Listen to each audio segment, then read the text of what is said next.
epidemiología y qué es lo que ustedes tienen que ir reforzando a lo largo de este año con respecto a todas las temáticas que van a ir viendo. El 31 de diciembre del 2019, ustedes saben que se notificaron enfermos de una enfermedad desconocida hasta ese momento en una ciudad de Wuhan, en China, con 11 millones de habitantes. Se declaró un brote. Un brote es un aumento en el número de casos esperados por una enfermedad determinada en un lugar determinado. Y esto es lo que ocurrió en Wuhan. El día 7 de enero, fíjense con la velocidad que ocurrieron todos los eventos, se definió que era una enfermedad nueva, emergente. Ustedes van a ver a lo largo del año enfermedades emergentes y reemergentes y van a poder ir cada uno de estos temas, de estos términos conceptos que les voy dando, profundizando y además también van a poder agregar otros contenidos, muchos más de los que yo voy a dar durante este seminario. Esta enfermedad, que era nueva, pudo ser identificado el virus, que es este SARS-CoV-2, rápidamente en los laboratorios y se pudo socializar esta información en todos los laboratorios del mundo. Esto también fue algo inédito, que nunca había ocurrido. El día 11 de enero, esta enfermedad fue notificada en Tailandia y Japón. Esto habla de noción de foco, o sea que se pudo definir que estas personas que habían estado en Wuhan y que viajaron a Tailandia y Japón tenían esa noción de foco y por lo tanto podía ser esa misma enfermedad. El 23 de enero se declaró una cuarentena en esta ciudad de Wuhan, que vamos a definir la cuarentena, es una cuestión histórica, la podemos relacionar con la peste bubónica o con la peste negra, allí en el siglo XIV, en donde lo que se hace es aislar personas o animales debido a un problema sanitario durante un periodo de tiempo. Se la llamó cuarentena específicamente porque significa 4 veces 10, o sea, 40 días, pero una cuarentena no significa eso, sino que significa el aislamiento. Y uno después define cuánto tiempo. Se definió que era una enfermedad zoonótica en ese momento, probablemente transmitida por animales o desde animales. Se habló de pangolines, se habló de serpientes, se habló de camellos, se habló de un montón de animales. En los últimos meses se envió un equipo de la Organización Mundial de la Salud a Wuhan para poder determinar si esto había sido así. Este equipo determinó que sí, que era una enfermedad zoonótica, pero de todas maneras volvió a enviarse un equipo en esta semana para realizar investigaciones con mayor profundidad. Y comenzó en ese 23 de enero a pensarse en algunas actividades o estrategias de prevención. Se supo que era una enfermedad que se podía transmitir a través de gotas de flush, o sea, a través de la conversación. Fíjense todo lo que ha evolucionado hasta ahora, que ahora decimos que también hay aerosoles. En ese momento solamente se hablaba de las gotas de flush y de algunas otras cosas. Entonces, se tomaban medidas de prevención. La utilización de ciertos elementos sanitizantes. Ustedes recuerdan que en ese momento lavábamos todo se pasaba por el alcohol al 70% o de otras maneras, con lavandina, con cloro. Esto ha evolucionado y vamos a ver al final de este seminario dónde estamos hoy. El 30 de enero esta enfermedad fue descubierta, habían llegado de otros países a Francia, por lo tanto ya estaba en 2 continentes. Técnicamente, cuando toma 2 continentes ya podemos hablar de pandemia. Sin embargo, para la definición de pandemia llegamos al día 11 de marzo, porque la Organización Mundial de la Salud la definió recién allí. El día 23 de febrero se comenzaron a socializar los primeros análisis más o menos globales que había sobre esta enfermedad, en donde había indicadores, después los vamos a ver cuáles son esos indicadores, pero indicadores como tasas de letalidad, de mortalidad, con respecto a edad de las personas afectadas, a cuáles eran los signos y los síntomas más frecuentes. El día 29 de febrero se escribieron los primeros protocolos, se armaron equipos de gestión de riesgo en casi todos los países y ciudades para poder llevar adelante la estrategia sanitaria de profundización de algunas medidas de salud y sobre todo para reforzar algunos espacios como sobre todo las unidades de cuidados intensivos y garantizar respiradores. El día 3 de marzo fue el primer caso en Argentina, una persona que llegó de Europa. El día 11 de marzo se declaró la pandemia y fue el primer caso notificado aquí en la ciudad de Rosario, una persona que llegó del Reino Unido. Y el día 20 de marzo se declaró el ASPO, o sea, la cuarentena obligatoria para todo el territorio nacional. Nosotros en ese momento teníamos esta curva, que la vuelvo a poner porque me parece que es crucial, y sobre todo en este momento que estamos en una segunda ola. La curva rosa es la curva si no se toman medidas, se puede saturar y colapsar un sistema sanitario, y si se toman medidas, que es lo que se llamó la técnica del martillo, si se toman medidas, como por ejemplo una cuarentena o algunas otras restricciones, se puede de alguna manera bajar esa curva, achatar la curva, y de esa manera se puede pensar que el sistema sanitario va a dar respuesta adecuada. La situación a nivel mundial al momento es muy crítica en todo el mundo. Aquí ven en color bordó la situación de Argentina. Como ven, hay una primera curva en la cual, bueno, la primera ola, le llamamos así en su momento, la primera ola que fue durante los meses de agosto, septiembre, octubre y noviembre. Luego tuvimos una situación de relativo descanso hasta el fin de año. Con las fiestas de fin de año y las vacaciones en el mes de enero, tuvimos un repunte, un rebrote, y actualmente, como ven ustedes aquí, estamos en la segunda ola, en realidad si uno lo ve técnicamente sería la tercera, y obviamente con muchísimos más casos que en las dos anteriores. Esto puede deberse a muchas causas que sería interesante que después puedan discutir y analizar con sus docentes, porque la verdad es que esto es lo importante de la epidemiología, que uno a partir de un gráfico, de un dato, puede construir información. Y esa construcción de información tiene que ver con la interpretación de esos datos. En el territorio nacional tenemos una situación compleja en casi todas las provincias. Como ven, la provincia de Santa Fe tiene un número elevado de casos. Nuestra tasa cada 100.000 habitantes de 7.318.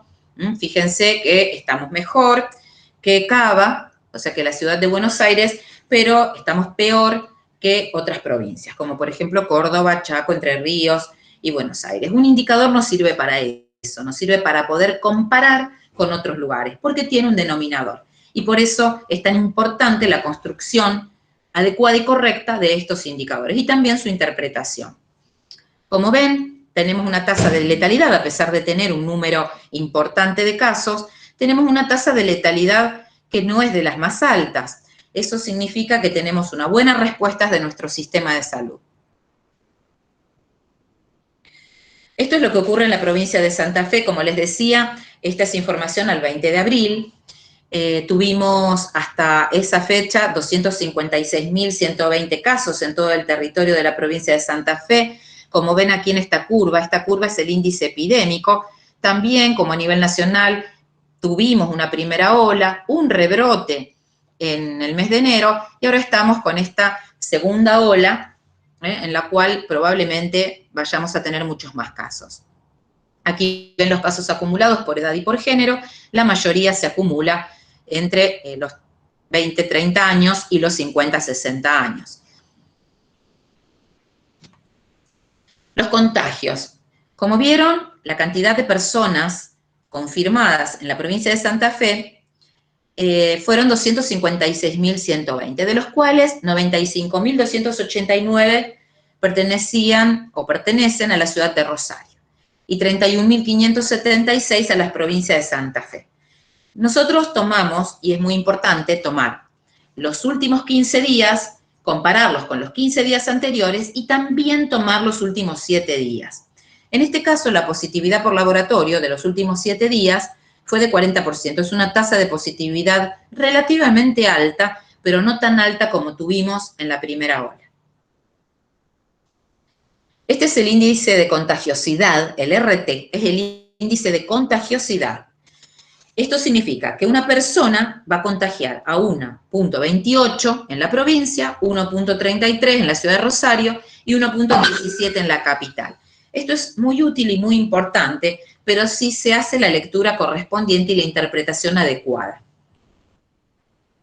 Estos son dos indicadores que también se están teniendo en cuenta en este momento, que son índices de riesgo epidemiológico. La razón de los casos, cuando hablo de razón hablo de un indicador que se construye con dos variables y una no puede ser contenida en la otra. No estoy hablando de razón como lógica, estoy hablando de un indicador.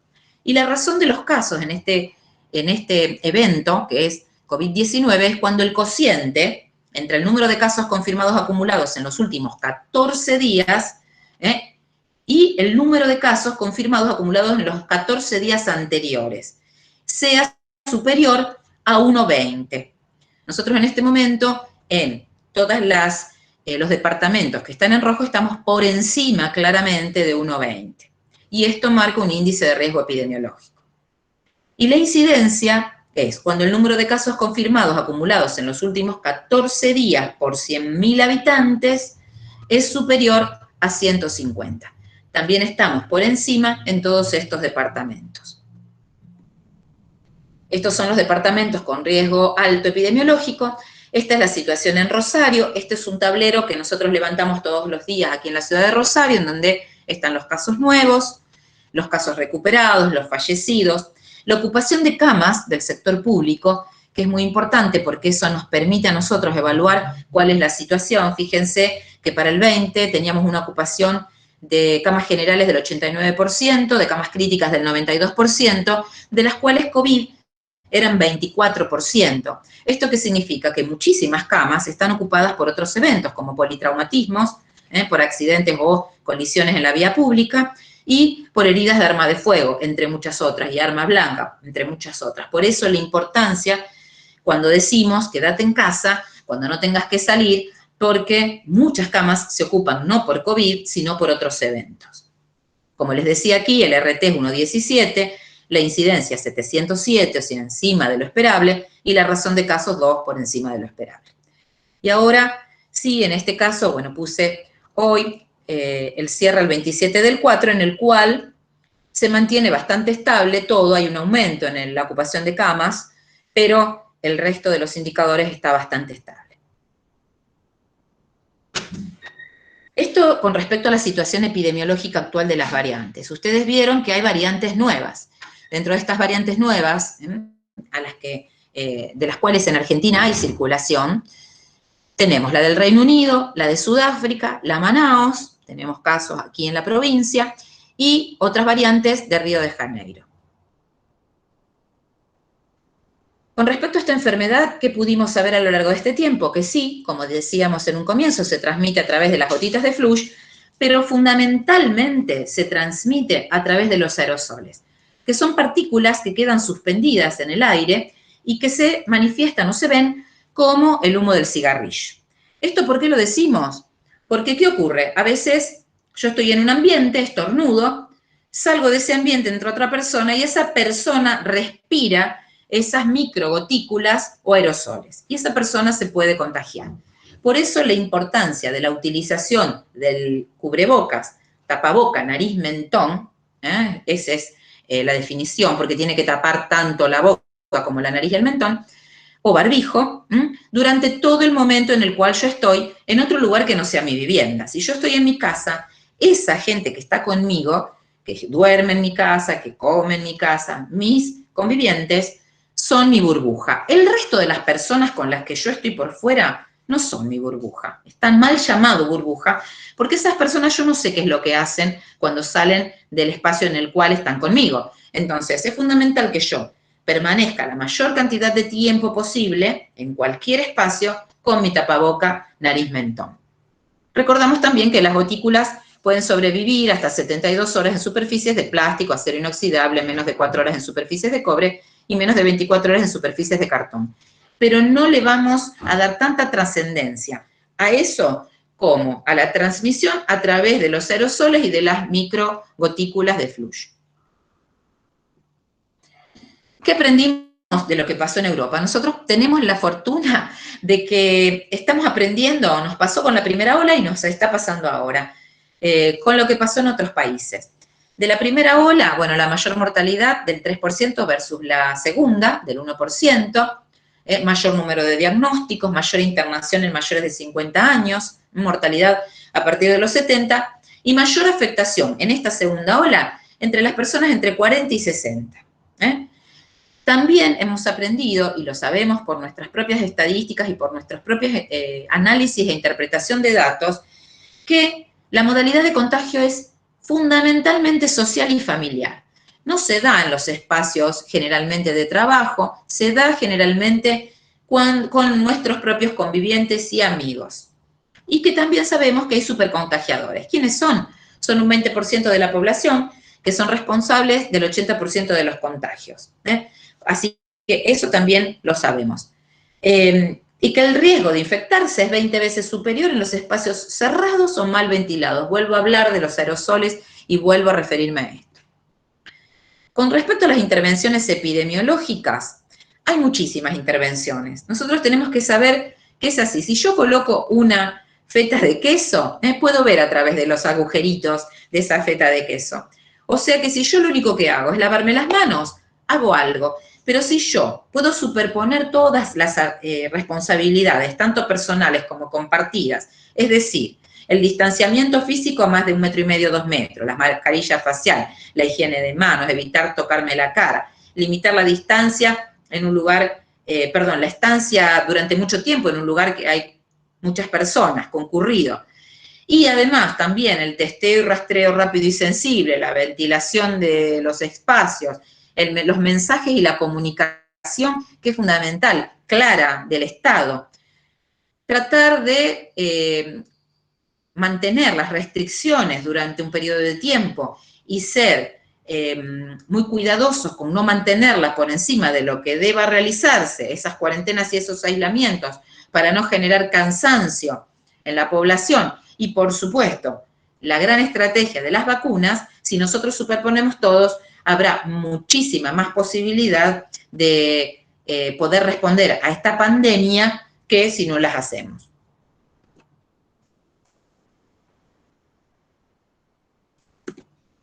Con respecto a vacunas, nosotros como epidemiólogos tenemos que saber todo lo que se refiere a vacuna, pero fundamentalmente tenemos que abocarnos a lo que específicamente es de la epidemiología.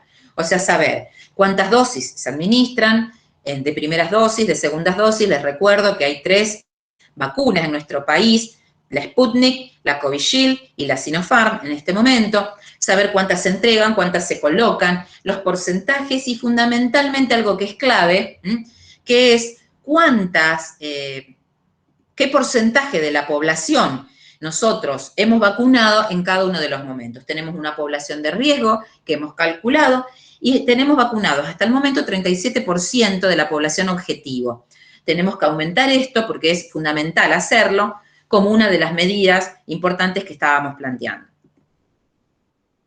Esto con respecto a la vacunación anti-COVID-19. Yo este material se los dejo, por supuesto, a los docentes, para que si a alguno de ustedes les interesa poder ahondar en alguna temática más específicamente, puedan hacerlo.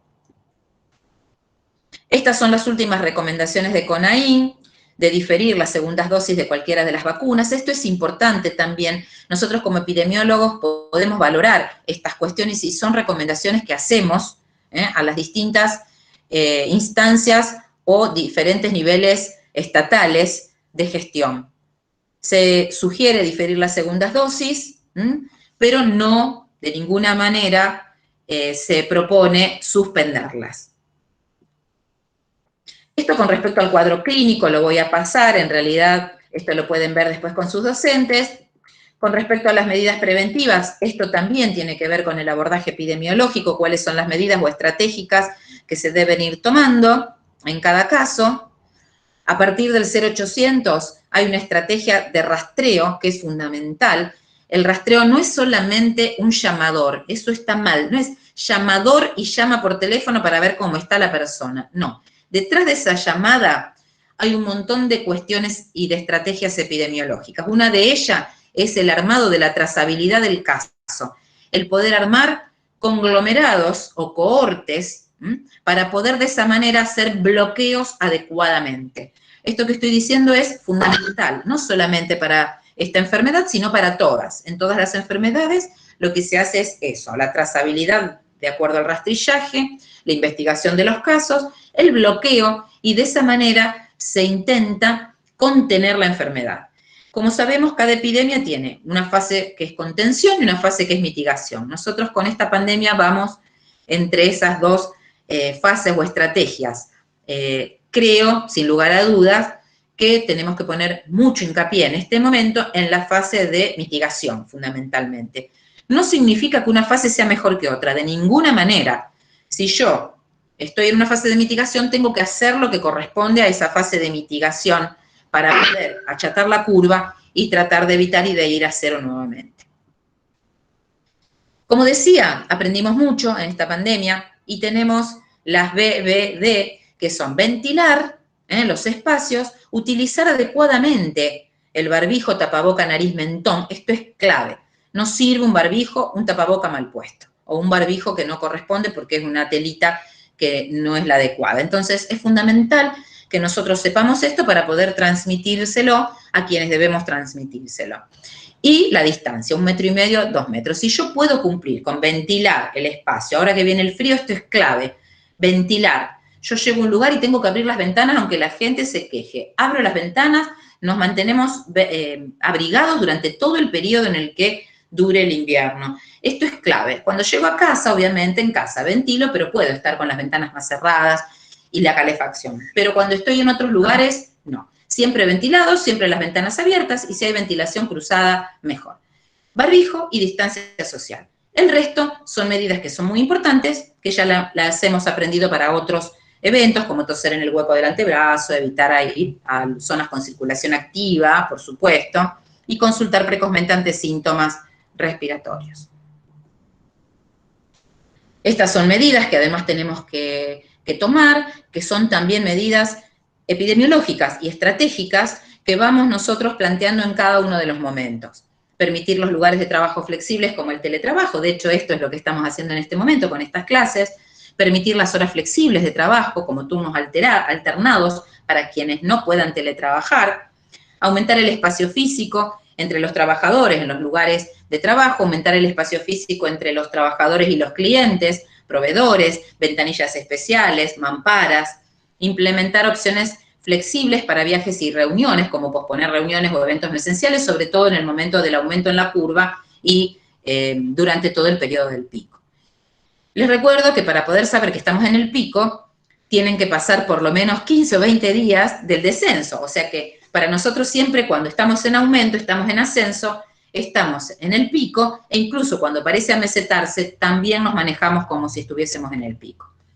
Entregar productos con la modalidad de retiro en acera o entrega a domicilio, evitar concurrencia y aglomeración en espacios comunes. Si nosotros sabemos esto estratégicamente, vamos a tener menos posibilidades de contagiarnos y de contagiar a otras personas. Y esto se los podemos transmitir a todos de manera muy simple para que lo puedan cumplimentar.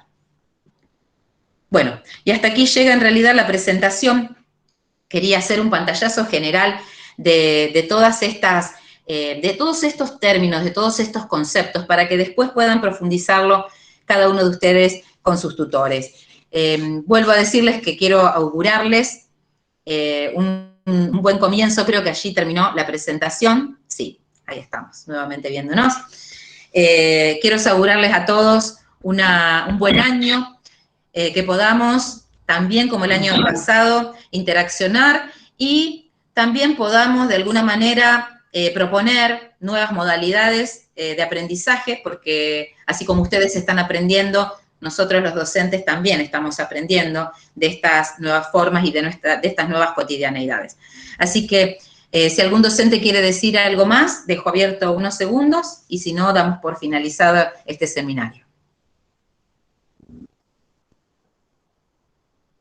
Bueno, no hay ninguna otra, estoy viendo allí, no hay ninguna pregunta, están los docentes tratando de relacionarse con ustedes, así que bueno, la verdad es que emocionante verlos, gracias a quienes dejan prendidas las cámaras, nuevamente les digo, muchísimas gracias, porque es una forma de sentirnos con otras presencias.